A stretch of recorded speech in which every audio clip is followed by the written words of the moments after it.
What's up, everyone? So, when I first started Ashes of Creation, I noticed that there was quite a lot that the game just didn't really tell me. And with how complicated the game can be, it made it a little bit frustrating when I was first starting out. I'm Aswin, and today I'm going to give you 7 beginner tips that I really wish I knew when I first started the game. Tip number 1 is that a lot of the starter quests in the starter towns are very important. In particular, the Sweat of Your Brow quest. If you're starting in Lionhold, you'd get a tier, and this gives you your beginner artisan tools and everything that you're going to need to start gathering and crafting, and kind of just teaches you a little bit about it. And it also gives you your first horse mount. But honestly, I'd suggest just whichever starter town you end up going to, just get all of the quests done in the starter town, because there are a few quests that give you important items and things that you're going to need along your journey.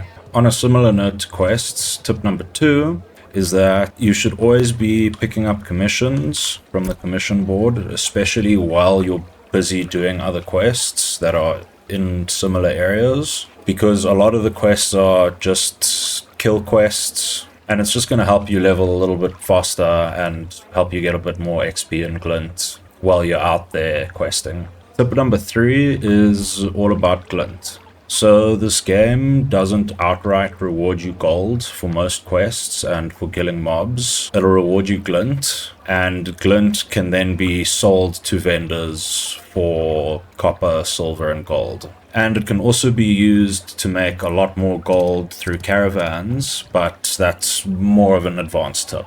Tip number 4 is that when gathering, you can get different rarity of materials. So, for example, either it'll come out common, white, uncommon, green.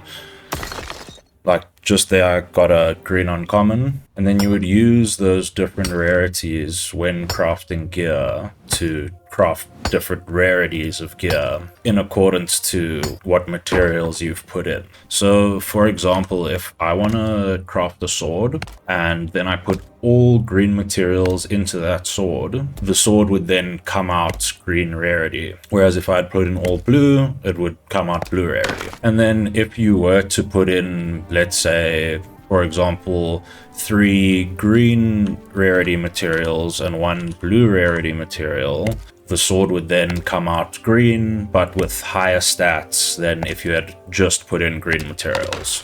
Along with rarity, you also get different tiers of materials. So I can't mine this halcyon because my mining level isn't high enough to be able to mine this tier of material. So along with needing to be a certain level to gather a certain tier of material, you also need to be a certain level crafter to craft that certain tier of equipment, and you need the relevant level crafting station. So for example, level 0 to 10, you'd be able to gather novice level materials and craft novice level gear, whereas you need to be level 10 or above in the relevant profession to get the next tier up of gear. For example, crafting a tin wand. And then as you get to level 20, you get to the next tier, and it keeps going up and up and up until you finally hit max tier. So it kind of makes a system where you're going to have to either get materials from somebody else or get somebody else to craft your higher tier materials, because you can only max out a certain number of professions. And at the moment, it is very grindy to level up your artisan professions.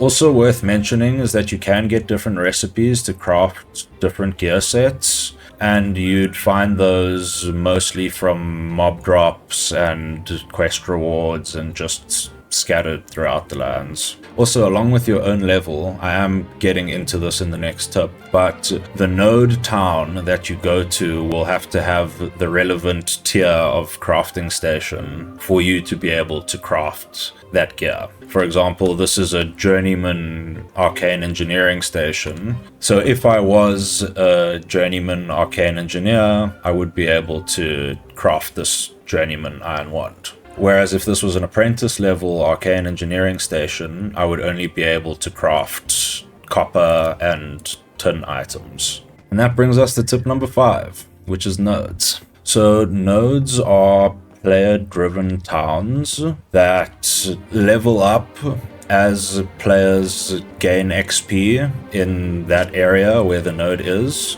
There'll be several different nodes spread all across the land at varying different levels.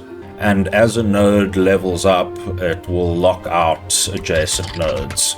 So if this node was to reach level 5, it would lock out adjacent nodes from reaching level 5. So these would only be able to get to level 4, for example.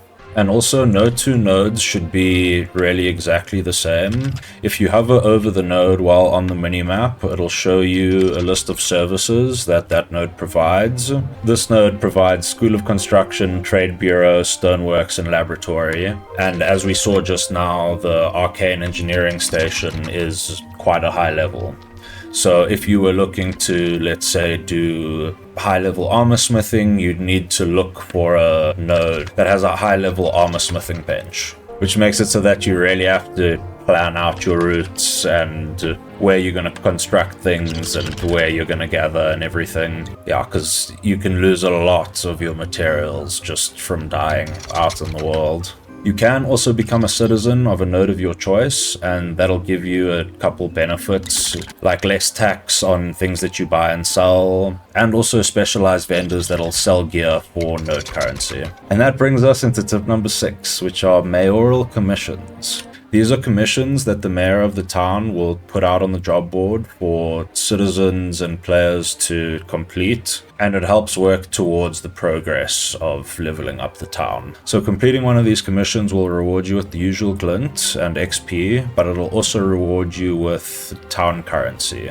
And like I just said earlier, you can use that town currency to then go buy gear from the town vendor. Also, just so you know, if you want to become a citizen of the town, you just come to the town hall administrator and you can talk to him just here and say, I'd like to become a citizen. And just remember that you can only become a citizen of one town, so choose wisely. And last but not least, tip number 7 is that you want to always remember while you're leveling up to go into your skill book and just make sure that you're picking a new skill each level and then taking that skill and adding it to your hotbar. Because the game doesn't really remind you that you have skill points to spend. You know, you'll just get like a little yellow dot down here that I forgot a lot of the time. And on that same note, also make sure that you're frequently checking your weapon skills and which ones that you can upgrade. Because when your weapon upgrades, it's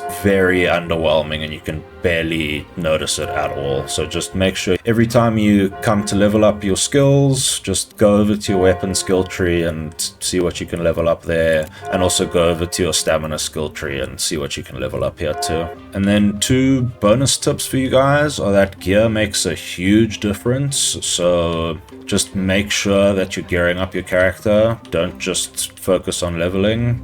It might seem a little bit obvious, but gear really does make a big difference to the damage you deal and your survivability. And then the last bonus tip is that you should always make sure to check out the marketplace before you buy something from one of the vendors. Like if you're wanting to buy beginner copper gear, for example, just type in copper here. Right now there's nothing. Editor's note real quick, just make sure you click search by item instead of search by storefront. They're both right above the search bar. I didn't click search by item and I've still got search by storefront clicked, so that's why no items came up. But I have been able to buy a couple small items here or there that were just much cheaper than they were from the vendor. So just make sure you're checking out the marketplace when you can for good deals.